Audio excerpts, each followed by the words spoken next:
Well, Doctor, thank you very much. Good morning. It's great to be back in Singapore and at the Shangri-La Dialogue to speak about the future of this vital Pacific region. It's not a future based on wishful thinking or utopian idealism, but a future that will be defined by our collective efforts to safeguard and secure our most vital national interests. Under the leadership of President Trump, who has over the past year shown repeatedly what it means to defend American national interests, from Nicolas Maduro in Venezuela to Midnight Hammer to cartel drug boats to Epic Fury, we have restored a proactive and realistic approach to our own national defense, reestablishing deterrence. Now, when I was in the United States Army as a young lieutenant, the motto of my first rifle platoon was, "Those who long for peace must prepare for war." It's a simple truth that makes as much sense tactically as it does strategically. But today I want to lay out what this return to realism means for the most consequential region in the world, the Pacific. And as the 2026 U.S. National Defense Strategy makes clear, we are charting a new course for our alliances and partnerships, one that is grounded in the realities of power and interests. It is a course that will leave America stronger, our allies and partners more capable, and the Pacific region more stable and secure. The foundation of this new approach is moving away from a model of dependency and toward one of true partnership, embracing a perspective that our partners in Asia have understood for decades. Now, perhaps because of distance, or perhaps because of the hard-learned lessons of history, the default Asian lens on America has been clearer and far more pragmatic than in other regions. Our partners in Asia have long understood that the bedrock of a durable partnership is not based on idealistic values, but on the concrete alignment of national interests. There is undeniable strength in this clarity, and it's what makes our Pacific allies and partners such reliable counterweights in the face of regional threats. When our interests align, we act together with focused resolve. When our interests diverge, we adjust pragmatically, without the drama or the moralizing. I think Western Europe might take note. This is a mindset we fully embrace. The era of the United States subsidizing the defense of wealthy nations is over. We need partners, not protectorates. We seek alliances built on shared responsibility, not dependency. This is the maturation of our alliances in a new era. It's a vision that puts our alliances on a sustainable footing, ensuring they are fit for the challenges of this century, not the last. This shift is not a matter of choice, it is a matter of strategic prudence. The National Defense Strategy makes clear that the old toothless, utopian, and globalist course of foreign policy was headed for a disaster. That all changes under President Trump. Our approach is one of flexible, practical realism that looks at the world with a clear-eyed perspective that is essential for serving vital interests. And nowhere is this clarity more important than in the Pacific. This region has profound implications for U.S. security and prosperity. It's the world's largest and most dynamic market area. It's why our National Defense Strategy directs the Department of War to set the military conditions required to achieve a lasting and favorable balance of power in the Pacific region. When we look across the region today, there is rightful alarm regarding China's historic military buildup and the expansion of its military activities in the region and beyond. We share a clear-eyed assessment of that security environment and a mutual understanding that a Pacific dominated by any hegemon would unravel the regional balance of power and undermine the equilibrium we all seek to preserve. The Department of War is working with the utmost focus to prevent any such unraveling. We do not approach this challenge with needless confrontation, but with a posture of measured and deliberate strength. Our focus is strong, quiet, and clear. Strong, quiet, clear. clear about our intentions, our priorities, and our ability to deliver on the administration's goals, this is a model our Asian partners vastly prefer and have long followed. Our allies across Asia do not seek constant escalation, rhetorical theatrics, or a region defined by public confrontation. What they want, and what the United States delivers, is strength that is disciplined, resolve that is steady, and leadership that is confident enough to speak and walk softly while carrying a big stick. What we seek, and what the president has constantly articulated, is a genuinely stable equilibrium that works for Americans as well as our ally, a favorable but durable balance of power in which no state, including China, can impose its hegemony and hold the security or prosperity of our nation and our allies in question. The United States seeks to preserve the conditions that have long underwritten peace and prosperity in this region. We are the power working to sustain equilibrium, not to disrupt it, plain and simple. We defend a status quo that has enabled extraordinary growth and opportunity across the region. Our interests in the Pacific are significant, but they are also scoped and reasonable, defined by a favorable balance of power in which sovereignty is respected, commerce flows freely, and nations retain the freedom to make their own choices. This is the balance America upholds and will not allow others to overturn. Under President Trump's leadership, relations between the United States and China are better than they've been in many years. President Trump and this administration seek a stable peace, fair trade, and respectful relations with China. It's not a coincidence that this has happened. Strong, quiet, but clear is the right recipe for stability. Just 2 weeks ago, President Trump and President Xi engaged in direct discussions in Beijing that reinforced this very foundation. I bore witness to their hours of candid conversations. It was truly historic. They agreed that the United States and China should build a constructive relationship of strategic stability based on fairness and reciprocity, reaffirming that while our nations will vigorously protect our respective interests, we can secure practical, mutually beneficial agreements where our interests align. Now, all of that said, my job at the United States Department of War is to provide the military strength to support President Trump's visionary and realistic diplomacy. It's our essential responsibility at the department to ensure that the president is always negotiating from a position of unquestionable strength in order to sustain peace here in the Pacific and around the globe. To ensure our military might preserve stability, we will pair it with a clarity of intent, which is why we are meeting more frequently with our Chinese counterparts. By maintaining open lines of military-to-military communication, we can coordinate, deconflict, and reduce the risk of miscalculation. This dialogue is not a sign of capitulation in either direction, but a practical guardrail, ensuring the relationship our leaders seek at the top is preserved at every level. And while a decent peace is our goal, make no mistake, America is a Pacific nation, and we insist that China respect our longstanding position in the region, and not just insist, but maintain the manifest military strength to underwrite it. Now, to get that job done, we are changing the playbook.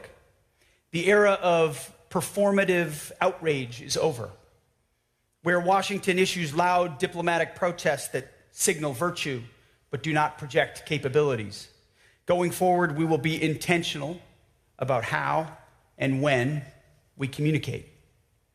And we will lead first and foremost with actions. As I said, strong but quiet. Big stick, speak softly. We will prioritize lethal capabilities, strategic discipline, and business-like cooperation over empty rhetoric and peacocking.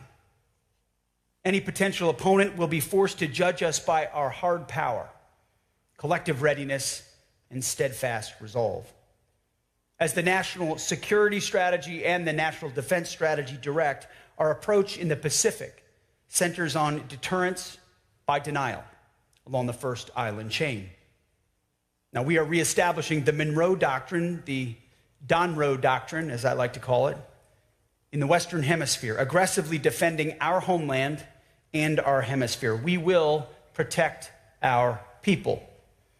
But if you look at our department's planning guidance and our budget, we're building a team capable of projecting power, a country capable of projecting power anywhere in the world, most especially here. We will build and sustain a strong denial defense in the Western Pacific that ensures aggression is infeasible, escalation unattractive, and war deemed irrational. Our military posture will be resilient, distributed, and optimized to deny quick, decisive gains through military force. This is the logic of strategy. And it's the essence of peace through strength, and the foundation of a durable peace in the Pacific that benefits all of us. We all benefit from such a policy because our quiet but clear strength will lead to stability and peace. But this is not a burden America can or should carry alone. A favorable balance of power requires capable allies with real military strength, real industrial capacity, and real political resolve. For too long, the security of this region has rested disproportionately on American military power, while many of our allies and partners allowed their own defense capabilities to atrophy. That's a bad deal for the American taxpayer, and it's an unsustainable crutch for our allies and partners. Instead, we are all best off when, based on our comparative advantages, we all contribute to the shared goal of peace and stability. This is not a my way or the highway approach. We are ready to work with all of you, where you are, based on your own situation, your own geography, and your own cultural, political, and economic realities, to ensure that a Pacific free of any dominant hegemon is secured. And that's why a core line of effort in our national defense strategy is to increase burden sharing with U.S. allies and partners, and simultaneously empower them to contribute to our collective defense. This is no longer an afterthought. It's an essential ingredient of our strategy. President Trump has been crystal clear about this from day one in his first administration and now in his second. Alliances only work when they are true partnerships. It is a two-way street. You don't have a strong alliance unless everyone has skin in the game. No freeloading. History is not over. Alliances are not judged by the number of flags, but by the number of formations. We don't need more conferences. We need more combat power.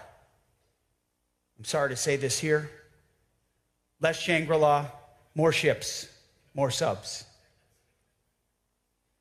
For too long, polite pleas from our European allies to spend more on their own defense fell on deaf ears.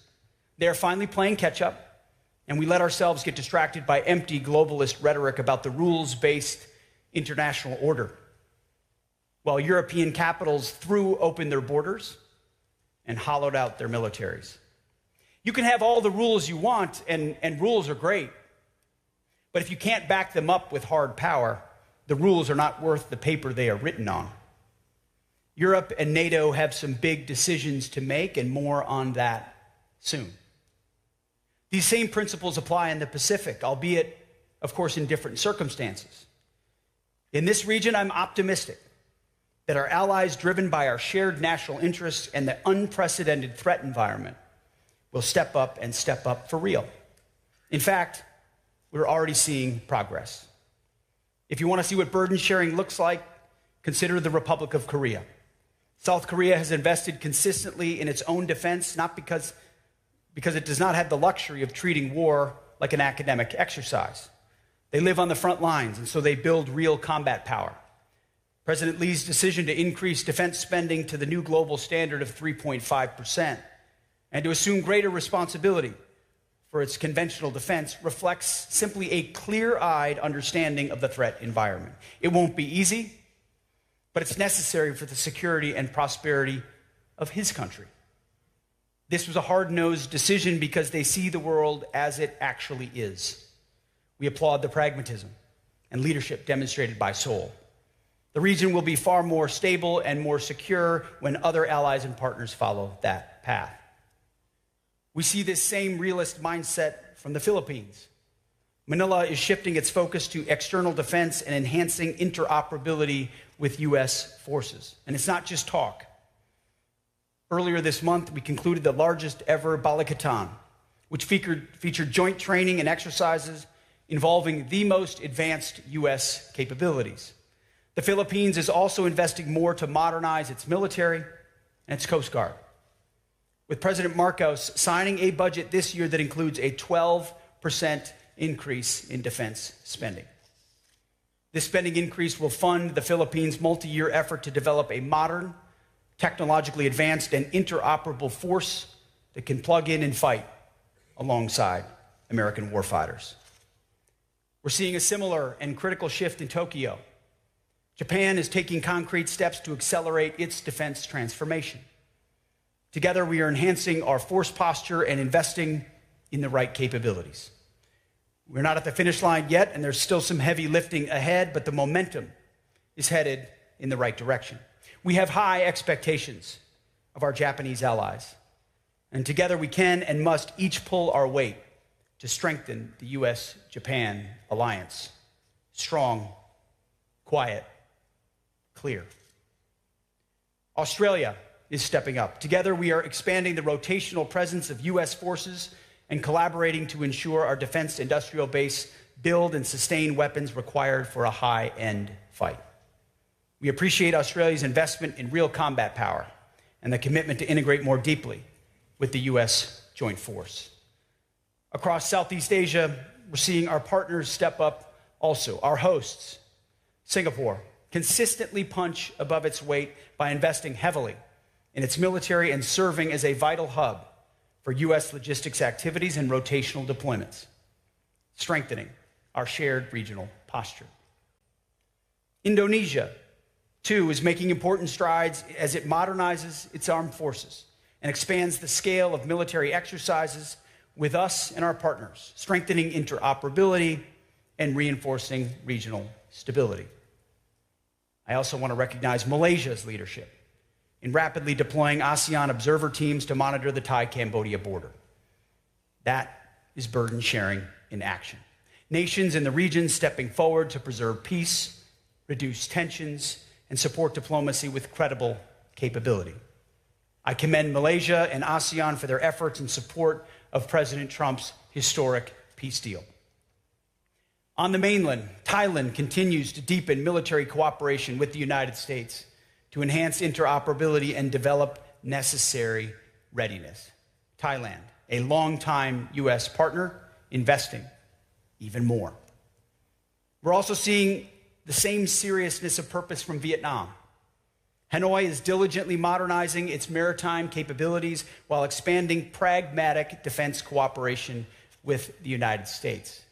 Vietnam is a great example of how nations with distinct histories and different political systems can work together in practical ways, advancing discrete efforts where our interests align to maintain a stable regional balance. And in South Asia, India is a critical anchor to hold the line. A powerful India acting in its own self-interest advances our shared goal of maintaining a balance of power across the region. India is modernizing its military to carry its share of the security burden, particularly in the Indian Ocean. It's building out the heavy industrial and logistics capacity to sustain high-end military operations, including the ability to repair and maintain our shared platforms and support U.S. Navy vessels operating forward in the theater. We've also committed to pursuing co-production with India to advance capabilities like Javelin anti-tank guided munitions. Real, tangible steps to improve the collective readiness of our forces. This kind of industrial muscle isn't just a long-term goal, it's an immediate operational imperative. And the United States Department of War is leading the way. America is undergoing a historic national manufacturing mobilization of our defense industrial base. We will produce the best weaponry in the world at scale, at speed, and at a reasonable price. This is my personal commitment to all of you, and it is our president's demand. And it's why President Trump, after spending $1 trillion on defense last year, plans to make a generational investment of $1.5 trillion on defense this year to unleash America's arsenal of freedom and expand America's military dominance for decades to come, a generational investment. President Trump is setting the gold standard. We demand 3.5% from our allies and partners, and we are going well beyond that number. We expect every single ally and partner to match that kind of resolve. For those nations that rise to this challenge, that embrace responsibility as true partners, the benefits will be clear. As our strategy states, we will prioritize working with model allies, those nations who are most capable, clear-eyed, and ready to defend their national interests. For those nations, we are moving them to the front of the line. Expedited arms sales, deep industrial base collaboration, expanded intelligence sharing. The list goes on, the benefits many. But for those who believe they can continue to free ride on the generosity of the American taxpayer, hear us now. Those days are over. Allies who refuse to step up and carry their own weight for our collective defense will face a clear shift in how we do business. President Trump believes in helping countries that help themselves. And the United States Department of War feels the exact same way. That is the nature of burden sharing. It's what we owe each other, and most importantly, what I owe the American people and my troops, the most precious asset we have. The world today is unforgiving. And that's why this bold path is a matter of strategic necessity. We have a responsibility to our people to shape the world that comes next. And under President Trump's leadership, that is exactly what the United States of America is doing. The U.S. War Department is advancing an America first, peace through strength, common sense agenda. We are reviving our warrior ethos inside our ranks. We are rebuilding our great military. And we are reestablishing the deterrence that was so dangerously allowed to erode under the Biden administration. Under President Trump, we have the most powerful and capable military in the history of the world. But our approach is not one of isolation. America first does not mean America alone, but it means realist engagement with a clear eye toward defending our most vital national interests. It's an approach that values actions over words and sees alliances as true partnerships, measured by the sovereign strength and capabilities brought to bear by each member. Practical, interest-driven models of partnership is not a cynical compromise, but instead the most realistic and reliable foundation for enduring peace in the Pacific. Our approach asks Pacific nations to do what many are already eager to do: invest seriously in their own defense, contribute more to collective security, and work with the United States in pragmatic ways that advance our shared interests. If there was a thesis statement for my remarks this morning, it would be this: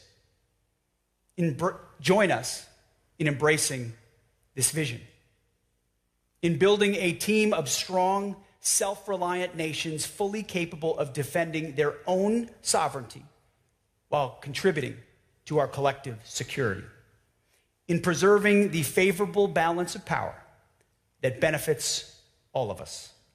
Strong, quiet, clear. I've said this before, but it bears repeating again and again. Those who long for peace must prepare for war. From my first platoon to the first island chain. Let that remain at the forefront of our minds because we all long for peace. That time is now. The challenges we face are real, but so is the opportunity before us. We must meet that moment. And may Almighty God bless all of our troops in harm's way. Thank you very much. Thank you. Thank you so much. Thank you. Secretary Hegseth, thank you so much for your remarks and great clarity of your message. And if you allow me one comment, we are the Shangri-La wish ships, searching for wisdom, but with a very clear sense that one needs to invest in combat power and capability, as you so eloquently underlined. We've got about 30 minutes for conversation now, and we'll collect a few questions. But I see actually that the Minister of Japan, Koizumi-san, would like to intervene. So I might turn to him first, actually, and get him to make his comment. Your microphone is live now, Minister. Thank you very much, Pete, Secretary Hegseth. Thank you for your remarks and very powerful speech, which was strong, not quiet, and clear. I appreciate being in close communication with you. I safely feel the unwavering commitment by the U.S. But sometimes I feel some countries might underestimate the U.S. commitment. Can you give us the message to assure the region? And also, when tensions occur between allies and like-minded states, even tensions are slight, there will be someone attempting to drive a wedge between us. I feel the U.S. commitment is unwavering, which might be underestimated by some countries, but you are here with us today. That speaks the strong message. Japan has recently revised its policy on the transfer of defense equipment and technology. I have been advancing defense equipment cooperation with Australia, the Philippines, and New Zealand, and Indonesia too. We are making those efforts to establish resilient supply chain so that countries in the region can help each other in case of crisis. I believe this initiative is aligned with the arsenal of freedom. Is my understanding correct? Thank you very much. Thank you very much, Minister Koizumi. Maybe, Mr. Secretary, if that's okay, if I can invite you to respond to the Minister straight away, and then we group a few questions together. Is that okay? Yeah, absolutely. Please. Well, Minister Koizumi, thank you for the question, for your friendship, for your engagement. I think our countries and our personal engagement is demonstrative of the kind of commitment the United States has to allies and partners. And we appreciate the extent to which you and your government have stepped up. And I think there's sort of two real ways when I look at how the world may view our commitment to this region. First is through our national defense strategy. And we very clearly listed 4 pillars. It was the homeland of the hemisphere, deterring China in the Indo-Pacific, burden sharing, and then supercharging our defense industrial base. Those were the 4. And I think too many people were focused on the fact that number 1 is homeland and hemisphere. For us, that was a reorientation toward a forgotten aspect of our defense strategy. We had a wide open southwest border that allowed 20 million illegals to pour across our borders that the Department of War was focused on securing. We've got a cartel problem of foreign terrorist organizations where we can't just defend at the border, but we need to defend in depth. So we've created the America's Counter Cartel Coalition, working with allies and partners in Central and South America to holistically get at the counter cartel challenge.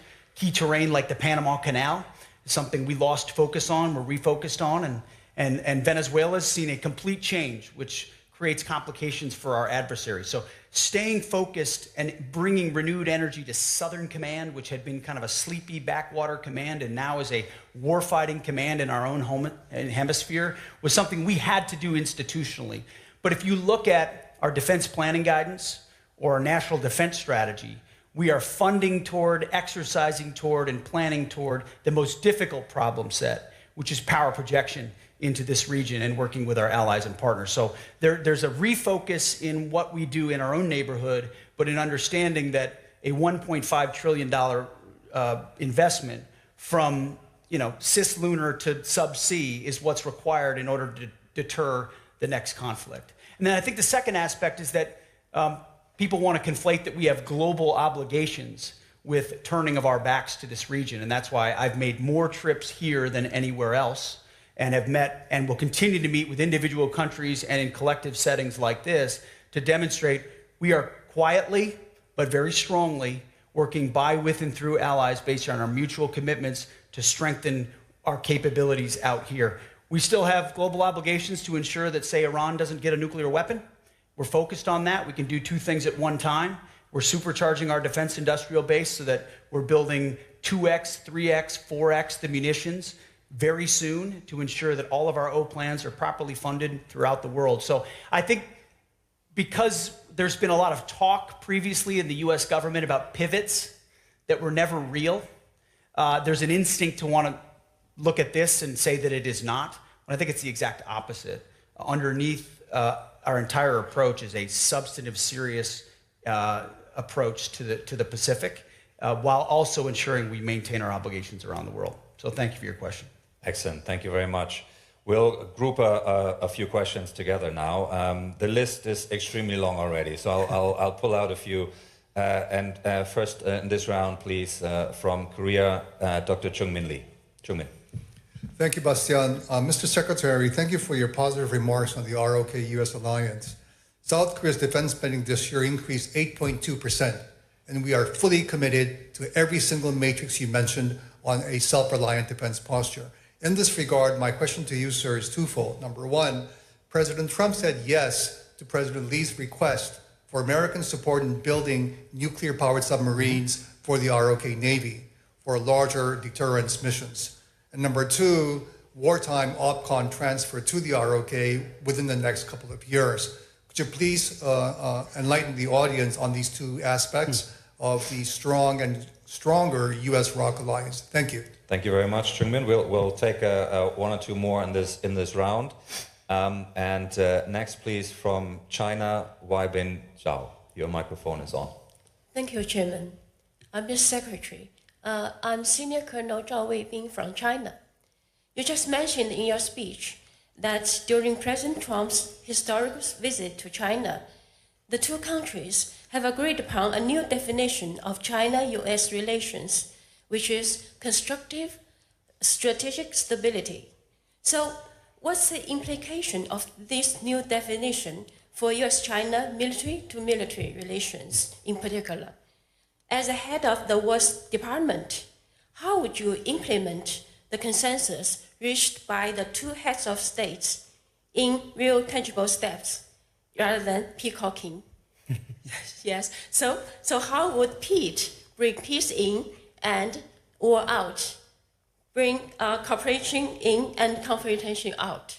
Thank you. Thank you very much. And we'll take from the United States, Douglas Greenlaw.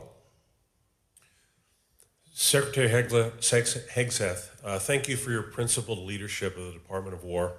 Under your leadership, the Pentagon has placed a major emphasis on the key core principles like lethality, reconstruction of the defense industrial base, including accelerating innovation by leveraging private capital and commercial technology. What would you like to see from private capital to help scale these innovations, including internationally, so they can be useful not just to the U.S., but to the defense posture of the Indo-Pacific? Thank you very much. I see we have a young leaders group here as well, and I want to get in one of the younger voices in the room as well. So if we can please get from Pakistan, Tanzila Khalil, your microphone is on. And then we'll return to the Secretary. Thank you. Thank you, Mr. Secretary. Recently, it was identified by the Director of National Intelligence, Tulsi Gabbard, that Pakistan's potential ICBM capability as a future threat for the US. I wanted to seek your comment on how do you assess India's long-range missile capability, particularly in terms of the recent test of Agni 6 ICBM with a range of approximately 12,000 kilometers. Which could potentially place some parts of Europe and America within reach. Thank you, sir. Thank you very much. So we've got summary of the themes there as well. So, Mr. Secretary, can I invite you to weave your way through these various comments? I can't weave as well as my boss can. Not possible. First on Korea, I see General Brunson is here, our commander, who does a phenomenal job there, ensuring that partnership is realized and deepened every single day. And I think it really does exemplify the kind of partnership, and that's why I led with the remarks about what South Korea's done. I was there when the president talked about nuclear power submarines. I think it's an important capability. I think we're looking for allies willing to expand subsea capabilities that produce real dilemmas.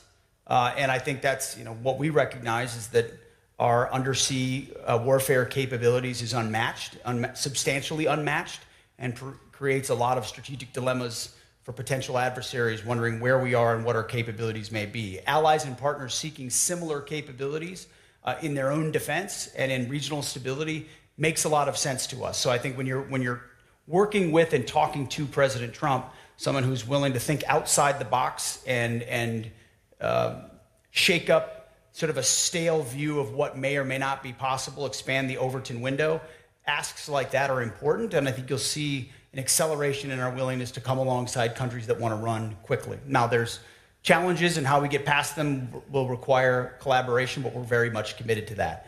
And then as far as wartime OPCON transfer, the general and I have spent a good chunk of time recently talking about that. We met recently in the Pentagon with your Minister of Defense on that very topic.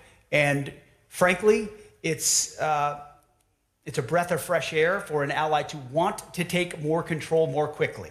And that is an instinct we want to continue to incentivize. And I think we have to find the balance of where our military O-plans and the responsibilities that U.S. uniformed members have had for decades now is honored as we phase over to wartime OPCON transfer for the Republic of Korea, which we welcome the fact that they want that. And I think it provides even more optionality for both the Koreans and the United States there in the peninsula going forward, which is a very good thing. So I appreciate that question. The second question was from Colonel, the Chinese military. Thank you for that question. And I think I was there when the conversations were had about constructive strategic stability. I think that was a great framing from both leaders about what they want from that relationship. And I think it's hard to understate the importance of the, books have been written about the importance of interpersonal diplomacy and how strong it can be. I think in this particular case, it's quite meaningful. I think there is a mutual respect, a recognition of capabilities and power, and how that could be most usefully leveraged in the world today with both powers that I want to reassure this audience. I think it's real, I think it's substantive, and I think it's meaningful for the history of peace in the region and the world. What he has communicated to me is that manifests in mill-to-mill cooperation, that in forums like this, we maximize the opportunities to confer. I wish my counterpart was here at this conference, but I look forward to other options when we can cross paths and communicate, talk about things where often actions at sea or actions in the air are perceived differently when there's no communication than when there's an opportunity at the more tactical or operational level to talk about what deconfliction looked like. And I think what you'll get from the United States is good faith engagement. Clear-eyed, but good faith engagement that we are, I understand commander's intent. And the President Trump has said we're going to establish this type of framework, and I think it's important for peace in the world.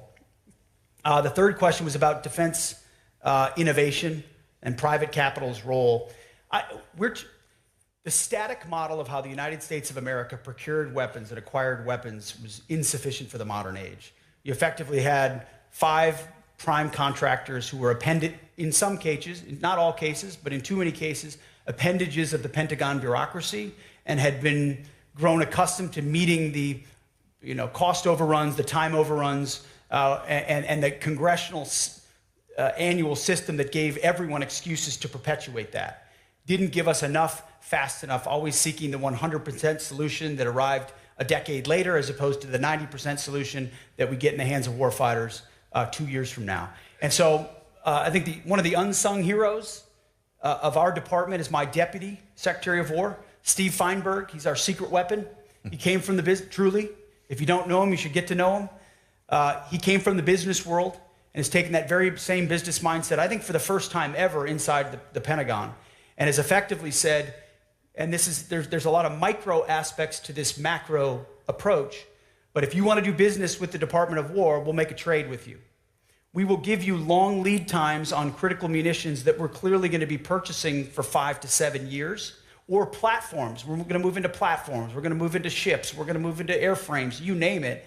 You know we're going to be buying these, and Congress has been willing to move into multi-year procurement for us, which is a statutory requirement eager committees have given us and we have to be responsible with. But in exchange for 5 to 7 years of orders, we're demanding that those companies invest in their own infrastructure. So these companies are paying for new factories, new lines, new production facilities to the tune of $50 billion of capitalization. $50 billion that's not coming from U.S. taxpayers. It's coming from companies who would otherwise, in a world of private incentives, made those investments, but it's become cozy and easy to get the taxpayers to pay for that and then pay for the munitions as well, and we've just done it the same way. So over the next 2 or 3 years, we're going to see hundreds of production lines coming online for critical munitions so that if we need more Patriots or THAADs or SM-3s or Tomahawks, or our partners do, it's not add another shift to try to eke out another 100. It's build 3 more plants so that we can 3x, 4x, and 5x the amount of those munitions that we are creating, which gets skin in the game for those companies as well.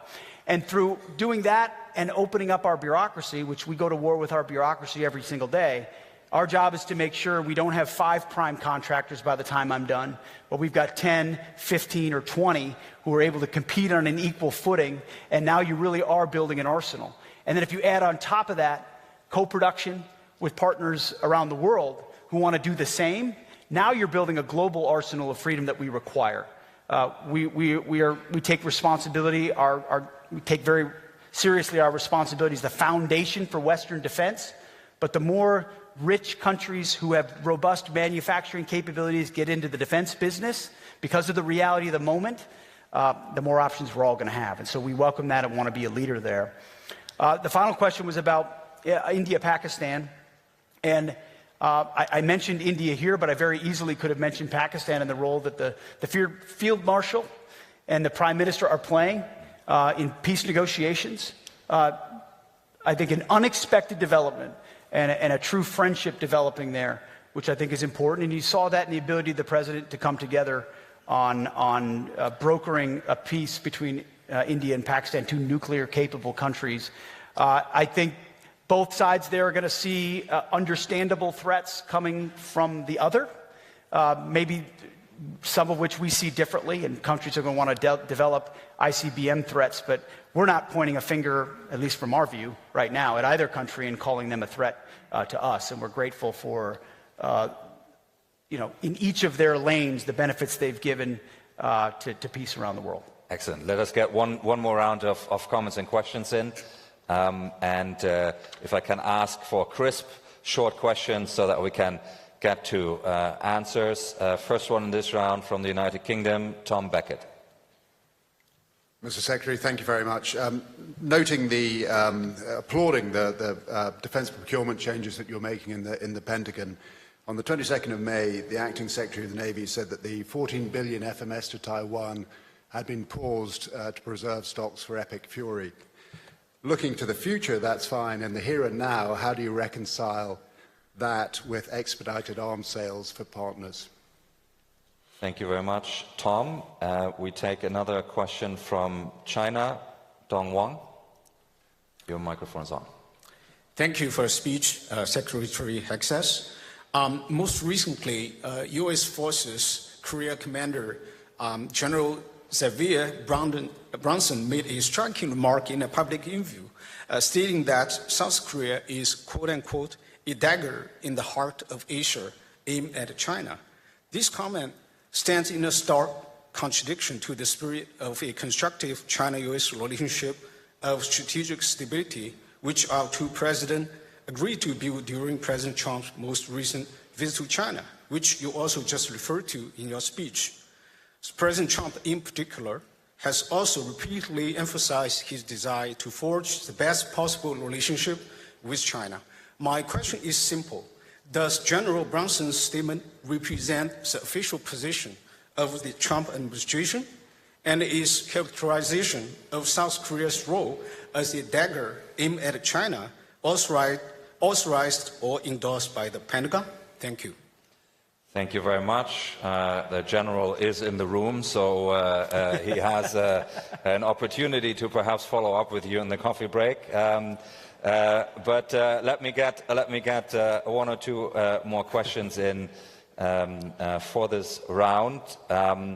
And we'll next turn from India to Viprataap Vikram Singh. Viprataap. Thank you, Bastian. Secretary Hegseth, how does the Department of War expect to establish equitable cybersecurity partnerships with allies who may lack the domestic intelligence and technical capabilities? Is there a risk that this may create an overdependence on the U.S. private sector, which might further perpetuate a protection-based model for cybersecurity in the region? Thank you very much. And we take from New Zealand, Anna, if you feel. Anna. Thank you, Mr. Secretary. I couldn't help but notice that New Zealand was missing from your list of countries there. They have recently outlined a plan to get from 1% to 2% of GDP, a long way from 3.5. Would you consider New Zealand to be a free rider? Thank you. Certainly sharp and clear question. We will take from Australia, which I think was mentioned, and our young leader group, Lee Sun, over to you. Thank you. By order of risk to strategic equilibrium, what issues or conflicts in the region is the US most concerned about? Okay, thank you very much. And I'll just lob in one final one from Thailand. Panitan Watan Yagoporn, your mic is on. Thank you. Thank you, Mr. Secretary, for your remarks. Very strong, loud, and super clear. In Thailand, I think Thai public opinion about the U.S. is not good, given the fact that we are one of the oldest airlines and benefited a lot more from trade, surprisingly. On the other hand, public opinion about China is not that bad, still very good, given the fact that the Chinese scammers are doing a lot of damages to Thai public and a lot of Chinese weapons on Thai-Cambodian borders. Under your leadership, what can you do about it? And if I may, what can Thailand do more about it, in your opinion? Thank you.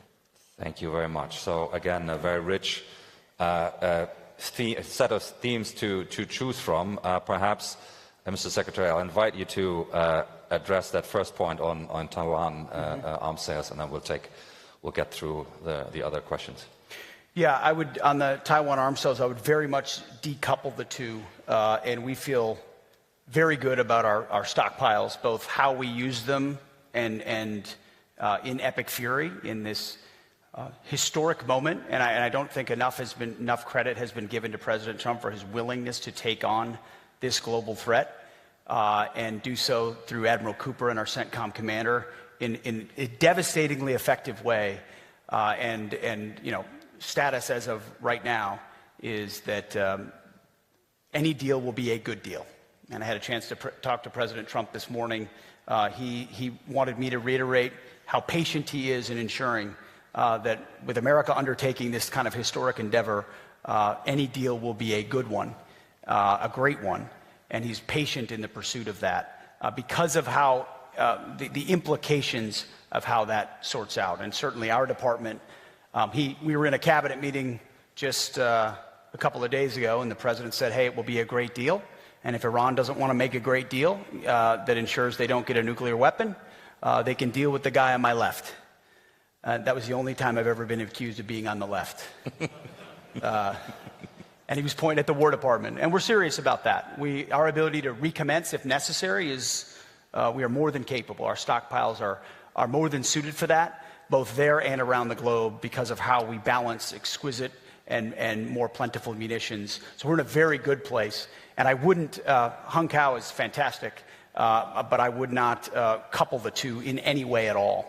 And I feel good about not only where we are, but where we are in future production rates as well. And I think there's been a lot of false reporting with the wrong motives about where we might be, the United States of America, and we're in a very, very strong position and feel only better about where we're going in the future. Any decision about future Taiwan arms sales, as the President said, will rest with him and is the nature of that relationship. And certainly having been there for those meetings in Beijing, there's no change in our status there. So just to clarify. Since the good general was name-checked, I don't know if he wants to say anything. I would always give the floor to an esteemed American general, General Brunson, on South Korea, and then I'll take it from there if you want. I don't know if we can turn his mic on. Yeah, can we turn on General Brunson's mic, please? Can you press the button on the? I think if we can get some support here, please. We need to insert the badge, probably. Okay, yeah, there we go. General. Thank you. Mr. Secretary, thank you so much for that. Gentlemen, if you could please raise your hand, the gentleman who asked the question, that I might look at you directly. What I said was trying to describe the operating environment, because what's incredibly important in being strong and quiet is about being able to describe the environment wherein we're working. If you remember, the Prussian philosopher, military philosopher Clemens talked about Korea being a dagger pointed at Japan. The difference is we have to change our perspective, which is why the East-Up map is important. By changing our perspective, we take into account how others might see us in the region. We've got to be strong. We've got to have the right capabilities within the Republic of Korea, but we have to understand that those things still exist, and you have to combat those things every day. What I was trying to do in a place of learning was talk to War College students about how we have to change our perspective and think about where we are. Then I can advise not only my service secretary, but then my secretary, my boss in the Department of War, on what things we might do. The secretary also mentioned OPCON transfer. Mm-hmm. The position that we have within the peninsula, based on our great allies represented by Minister of Defense Hong Bak, who's right here in the front row, is important. But what's also important is that we have the right capabilities at the right place in the right time, but also take into account our perspectives. I'm encouraged by the fact that my president and my secretary went to China. That is tremendous, and that we might have increased relationships where we might talk. And we have to remember that when we're talking to students, we want them to understand and appreciate other perspectives other than our own.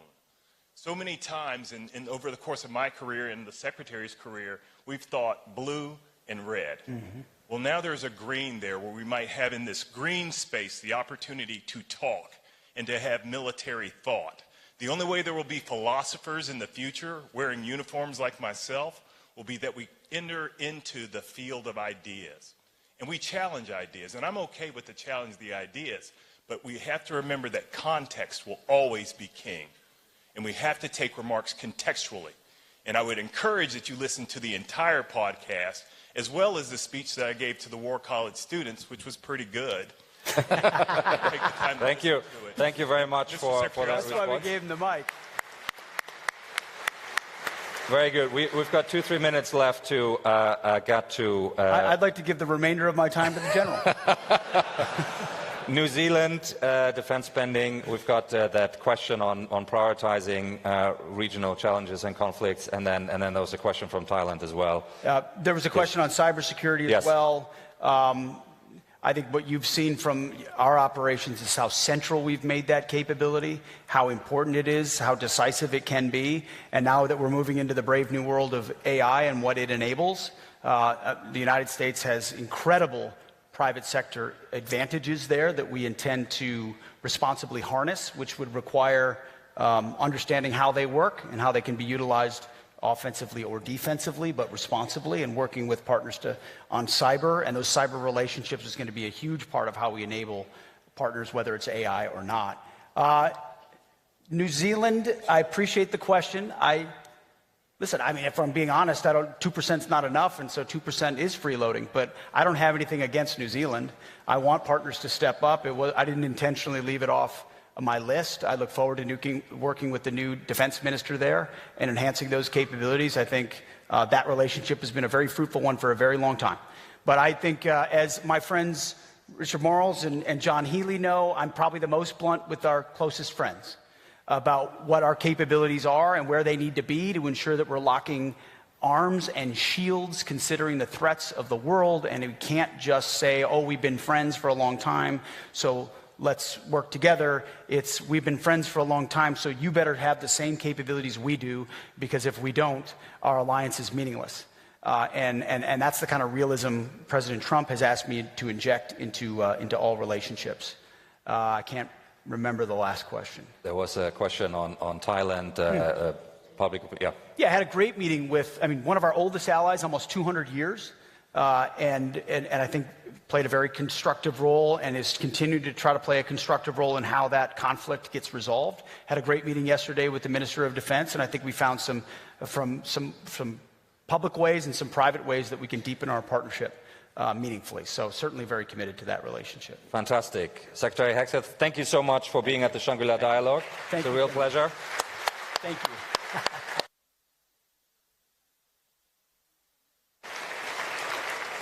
Please.